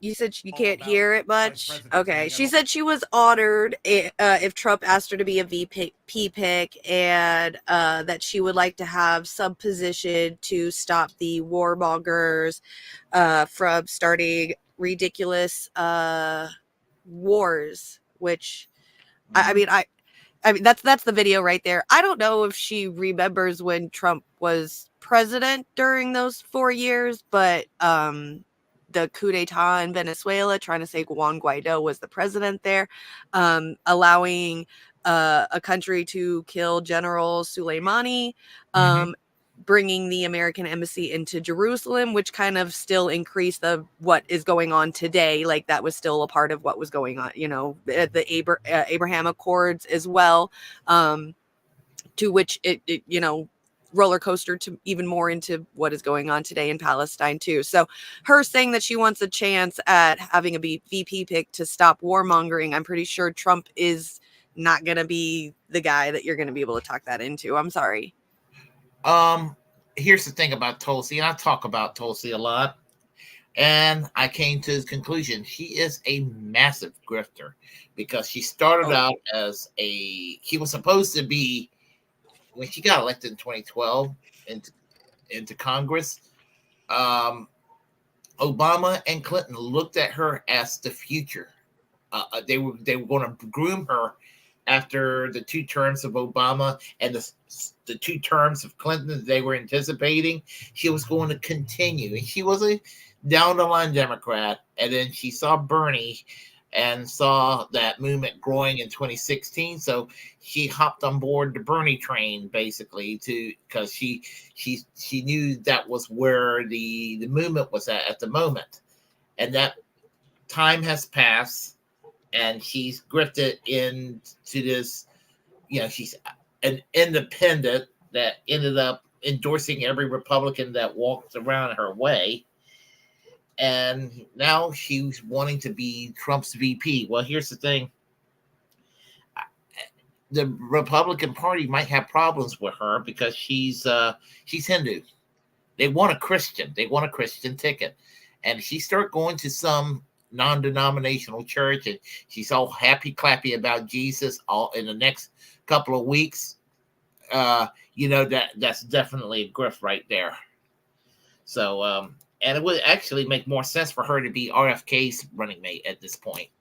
Yeah, that would probably be a better one as well. It just was interesting to see her on Donald Trump Jr.'s podcast talking about being possibly the VP pick for his dad. So that was interesting. She might get a spot in the administration if Trump is brought back. She might get a spot in the administration. But Tulsi is an opportunist. I mean, she's scattered and all over the place, more than I've ever seen anybody. I'm just waiting for to see where her next grift is going to be.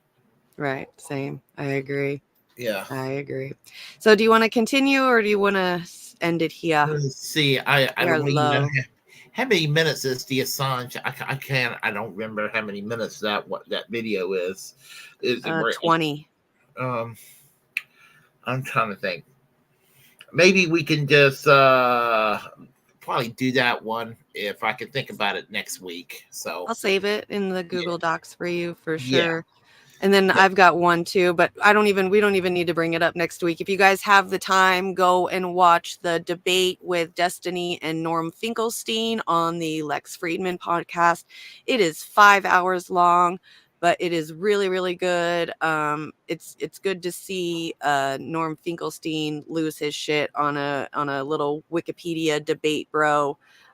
Dude that drives me absolutely insane because he just talks so fast that he thinks that because he talks so fast that he knows everything. So it was really good to see Norm Finkelstein just kind of lose his shit on Destiny. It was a really good debate, but it is 5 hours, so make sure you got some time.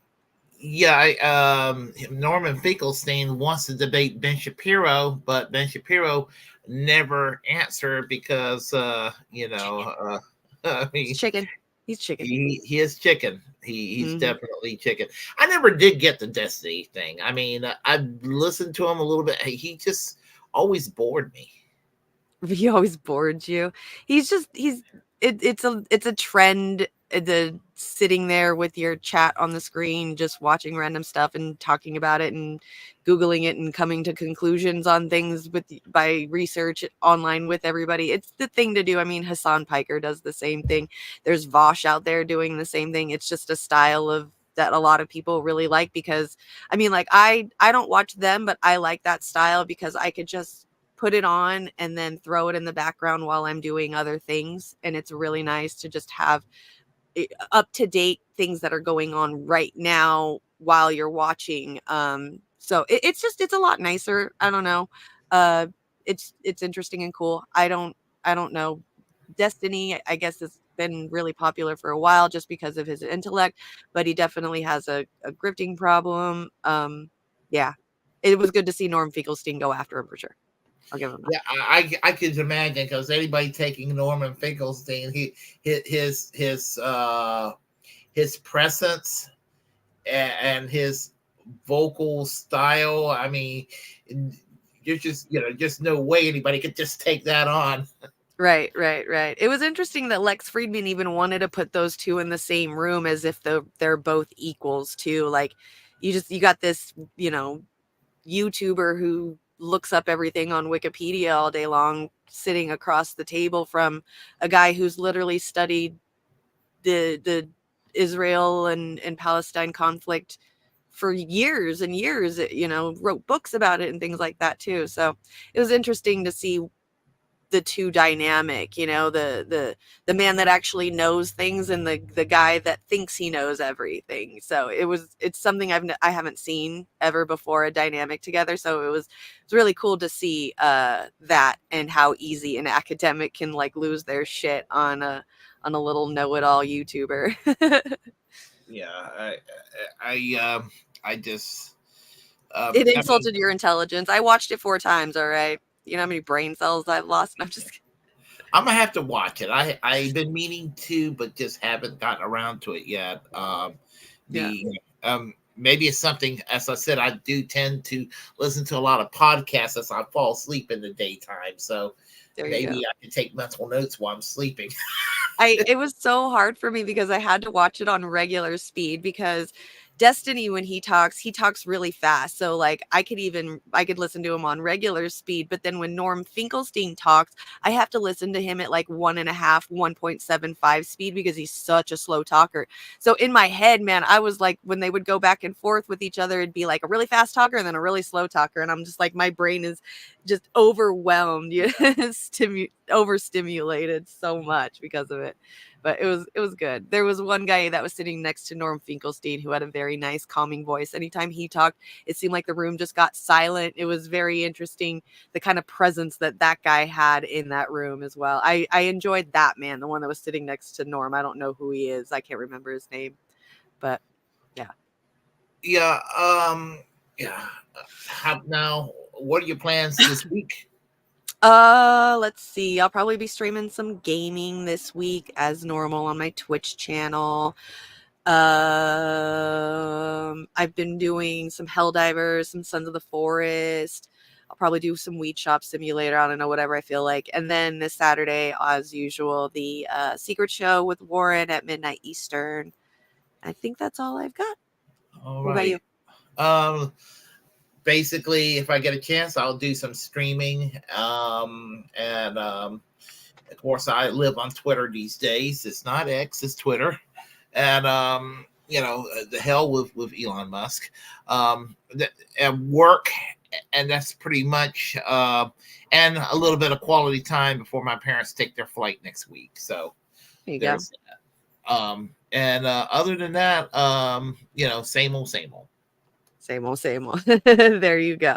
All right. So then we will see you guys all same place, same time, same toilet. Yep, pretty much. Free Palestine, free Assange, free healthcare for all, and free speech. And remember, specifically go on Braggland's YouTube channel and subscribe to us. Help build this channel. That's right. We're begging you. That's right. Stay high and get us high. Thank you guys. Peace. Peace.